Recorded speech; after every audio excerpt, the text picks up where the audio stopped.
Eli, the original novel's intentions were all about being a modern slasher rather than a throwback.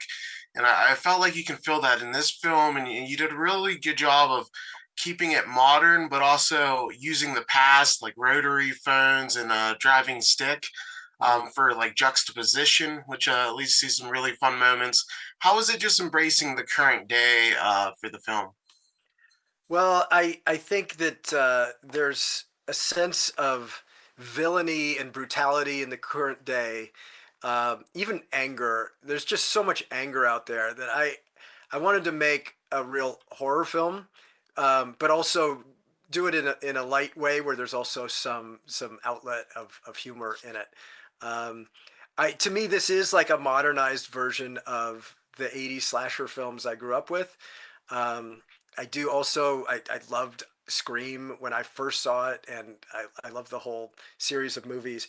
So I was trying to honor those and also create a new thing, you know? So I think people will feel vibes of like, oh, '80s slasher vibes in this, which Adam Caesar also just adores, and I think is the way we both kind of grew up watching these films.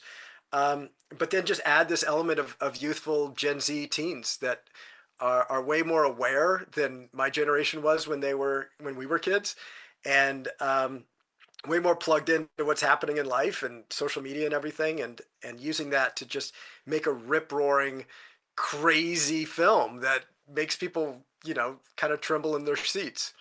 Yeah, it's a really funny movie. I always enjoy how much humor is in your horror. You do a good job of combining the two. And Kevin, every time I see you in a film, even if it's in a smaller role, you're always finding something fun to do as an actor and to play into. You've got this great voice for Arthur Hill in this film. How is it playing up that small town rural aspect of the character? Um, it just kind of it just fit me like a comfy sweater. I always find, I'm from a rural town, but from up in northern Canada. There's a lot of familiarity for me with that. Uh, but yeah, in terms of the fun aspect of it, it seems like these wonderful filmmakers just keep uh, throwing me these awesome bones to chew on. That sounds weird. Um, Jesus. But well, no, I just keep ending up with these wonderful opportunities with these characters that I feel like I could really flesh out and play and great material, whether it's throughout an entire film or if it's like a couple scenes here and there. It doesn't really matter to me because it's just about the moment that I get to engage and disappear in them, and that's where the fun resides. Um, yeah. Yeah, you make the most out of your opportunities for sure. And Katie, it's such an incredible cosign from everyone involved for you to be the lead of this horror film. And I wanted to ask you because Quinn, we get to see a little bit of everything from her. We see, some tragic backstory. We see, hints at a romance at one point. There's a lot going on here. What about her personality really made you excited to play her? I really loved that Quinn was just kind of right off the bat. She just feels like a normal girl. She is relatable. She's just trying to fit in. She can be kind of awkward and kind of shy, and she's thrown into a situation where she's tasked to like really like put her bravery first and become a total badass. And I think that's what I um read, and that's what I loved about it. And I like the arc that she takes near the end of it. Yeah, you really got the full like scream queen experience in this film. You're being chased. There's action sequences. There's fun twists. What was the most rewarding overall? What was most rewarding about doing this film, Katie? I mean, I don't want to give any spoilers away, but I think she has one line at the end of the movie, where she kind of like takes back her power, um, and I shot that scene like at the end of our shoot, and it's just so full of rage, but she's um just saying like a big like "fuck you" to the villains and like what they represent, and I think that one scene with it's a cattle prod scene was the scene that was most rewarding for me. Yeah, that's a great moment, and there's so much growth for you to work with as an actress in this film. And Eli, I wanted to congratulate you on the bench press kill. I thought that was just so dope and fun. And there's some even crazier kills that are more spoilery, so I won't even bring those up. I haven't had a chance to read the novel yet. So what was the process with the kills? Was it like a mix of adapted and new kills, or how did that go? Yeah, I just kind of thought as long as I stayed true to the themes and the characters and the overall story, that I could kind of embellish in a theatrical way what I thought would just play best. And so that's one of the really creative parts for me, where I get to just imagine what would be a gory, horrific way to kill somebody. And for that, let's talk about the bench press kill. I cast Alex Deakins, who's very, very handsome, very shredded, ripped young man, and I thought everybody's gonna like to see this guy get decapitated.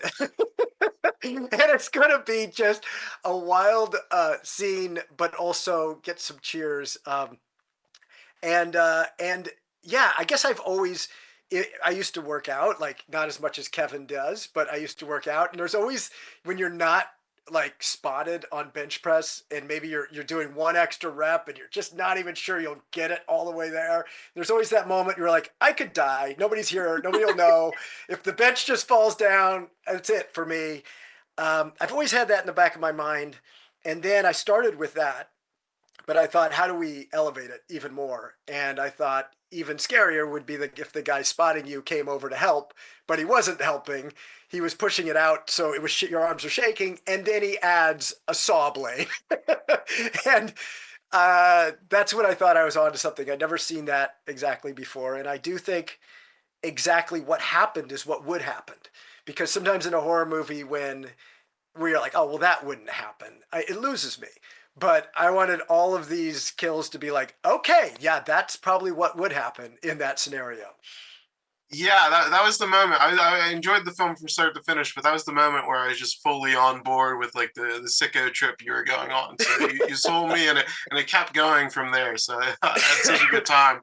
And Kevin, we've seen you in a lot of really fun horror movies lately. You just work really well in that genre. I loved you in Abigail, and you're going to be with the Ready or Not sequel, working with Radio Silence again.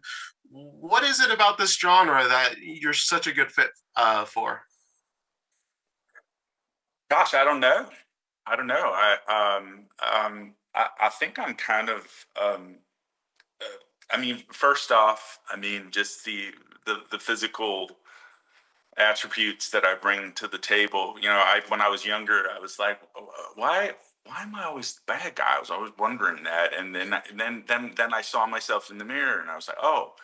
Uh, and there's something that comes along with my size that I think people see it as intimidating. That's why in my real life I've spent all my time trying to be the nicest person that I could possibly be and not scare people.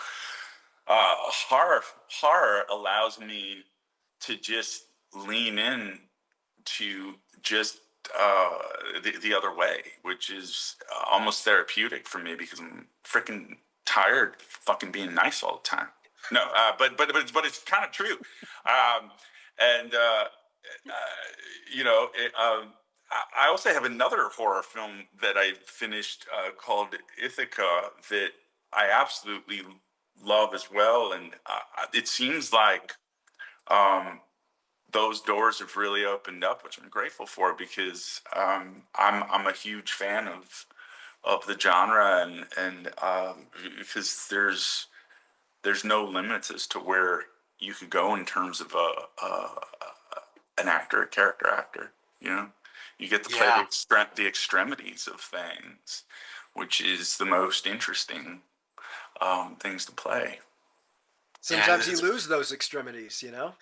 Yeah, yeah, yeah. so true. And then Eli, obviously there's multiple books here.